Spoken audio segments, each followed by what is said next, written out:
السلام عليكم ورحمة الله وبركاته. مساء الخير يا جماعة، أخباركم إيه؟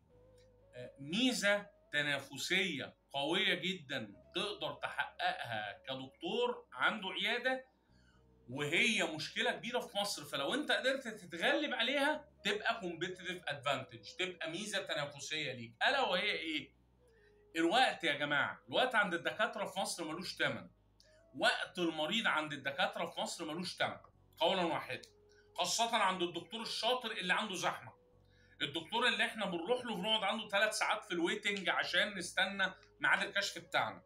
الدكتور اللي ما عندوش اي نظرة بجنيه لوقت المريض اللي قاعد منتظر فيهم 3 ساعات، سواء اذا كان قاعد مع والدته او قاعد مع المدام بتاعته عشان تكشف او هو نفسه اللي هيكشف.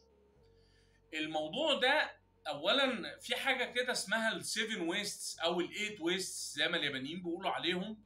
بيقول لك ان في 7 مهدرات في البيزنس يعني عموما، منهم التايم، الوقت. يعني ايه؟ يعني انا لما اكون رايح اكشف عند دكتور كشفه ما ياخدش ربع ساعه، بس انا بتعطل عنده 3 ساعات عشان اكشف، ده ويست. وده اهم نوع من انواع الويست، هو التايم. طب انا كدكتور انا ممكن اتغلب على دي ازاي واخد بيها كومبيتيتيف ادفانتج؟ قلل التايم ويست ده، قلل وقت انتظار المريض. طب اقلله ازاي؟ يعني اعمل ايه؟ ما الناس كلها بتيجي ولازم كل واحد يقعد يستنى التاني. يا اخي انت دكتور شاطر وعارف انت بتاخد في الكشف تقريبا قد ايه، قسمهم على ورقه واعرف ان انت عندك 10 كشوفات، وادي حمدي الميعاد رقم الساعه 9، وادي وائل الساعه 9 وربع، وادي هيثم الساعه 9 ونص، وادي نهى الساعه 10 الا ربع، وادي محمد الساعه 10. يبقى انت قسمتهم. هتقول لي ما جايز ده يجي متاخر 5 دقايق، مش ده الطبيعي؟ ما انت حط لها قواعد بقى. يبقى اللي هيجي متاخر والله حضرتك هتنتظر للاخر. طب اللي هيجي في ميعاده، يبقى انا ما عملتش زحمه للناس، يبقى انا ما قعدتش الناس 3 ساعات عشان يكشفوا. لا، ده انا بتصل بالناس في يوم الكشف، انا حاجز له خلاص، والله يا فندم حضرتك ميعادك الساعه 9 وربع، ولو حضرتك اتاخرت هتدخل اخر واحد، لا هتلاقيه هيجي 9 وربع. وممكن كمان احط بند كده زي ما المستشفيات المحترمه بتعملها، يا فندم حضرتك ميعادك 9 وربع وحضرتك لازم تكون موجود هنا 9 عشان ننهي الاجراءات. مثلا اذا كان هيدفع الفلوس، اذا كان بتاعي، يبقى ما يضيعش وقت وتبقى ضمنت وجوده قبلها بربع ساعه. طب هو مثل الموضوع ده ايه؟ مثل الموضوع ان هو ميعاده 9 وربع، لما يجي هو 9 يبقى لما يقعد له ربع ساعه ولا حتى يقعد له نص ساعه لو الكشف اللي جوه اتاخر، مش مهم يعني. لما يقعد له نص ساعه افضل من انه يقعد 3 ساعات. تقوم الناس تجي لك اكتر، يقوم يشتهر عنك في الوسط الطبي ان حضرتك عندك كومبيتيتيف ادفانتج او ميزه تنافسيه، وروحوا للدكتور فلان، ده هو رغم انه زحمه واحنا عارفين انه شاطر ودايما الاوضه عنده مش فاضيه، بس عمرنا ما رحنا قعدنا ازيد من ربع ساعه. هو الراجل ده بيعملها ازاي؟ على فكره موضوع الويست، موضوع محاربه الويست تايم ده في موضوع الويتنج تايم ده في مصر، المكان الوحيد اللي عرف يحاربه وحط له سيستم محترم على حد علمي انا السعودي الالماني، مستشفى السعودي الالماني. مستشفى السعودي الالماني تتصل تحجز عندهم، ايوه يا فندم ميعادك يوم الاحد مع الدكتور نبيل مش عارف ايه الساعه 9، وحضرتك لازم تكون متواجد 9 الا ربع، ولو حضرتك اتاخرت هتدخل اخر واحد. شكرا، شكرا.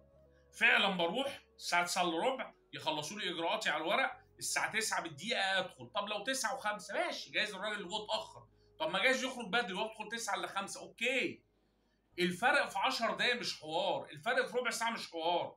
اكم من دكتور رحنا له مع والدتنا او مع مراتاتنا او مع اخواتنا، ودخلنا عنده كان ميعادنا الساعه 9 ورحنا له مثلا الساعه 9 الا ربع ودخلنا عنده الساعه 11، وقعدنا ساعتين 3 وبقينا بنتلوى وبنشوف قهوه تحت العياده نقعد عليها وعمالين نتمشى ويمكن نجيب طلبات البيت كمان على ما بلاش يخلص.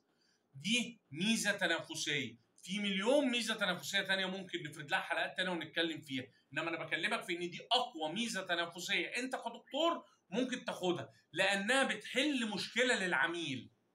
اهم ميزه في الدنيا ممكن تاخدها هي اللي تحل مشكله للعميل. اهم منتج ممكن تبيعه او خدمه ممكن تقدمها اللي تكون بتلمس مشكله عند العميل. العميل في مشكله وانا طلعت له بحل، ايا ما كان مكلف. والله ولا مكلف ولا حاجه، انت لو هتعملها مش على سيستم، لو على ورق، السكرتيره بتاعت الدكتور، خدي انت عندك 10 هيكشفوا، اتصل بيهم واديهم مواعيد بعد ربع ساعه من كل واحد فيهم. شكرا، حليت المشكله. ويا سيدي عيادتك مش هتفضى والناس هتشوف ان عندك زحمه عادي خالص على فكره، لان اللي هيجي هيلاقي كشف جوه، هيلاقي واحد واقف بره، وبعدين اللي هيجي هيلاقي كشف جوه، هيلاقي واحد بره، الدنيا هتفضل ماشيه. بس تخيل الناس ممكن تتكلم عنك ازاي بقى بره، الورد اوف ماوس. اعمل دي وتوكل على الله، اقضي على الويست تايم، قدر وقت الناس وظروفهم، وشوف انت ممكن يتحول الدنيا معاك ازاي ان شاء الله لما الناس تتكلم عنك كويس. وده يسمع في مبيعاتك، ويسمع في كشوفاتك، يخليك تبيع اكتر، يخليك تشتهر اكتر. ويا سلام بقى لما هتبقى مميز وليك صيت في السوق ان انت حليت مشكله حقيقيه معضله وما اتحلتش في مصر من الاف السنين. يعني تقريبا الدوله الوحيده اللي عندها المشكله دي اظن يعني. فممكن تفكر بره الصندوق وتعمل الميزه التنافسيه دي ان شاء الله. وشكرا والسلام عليكم ورحمه الله وبركاته.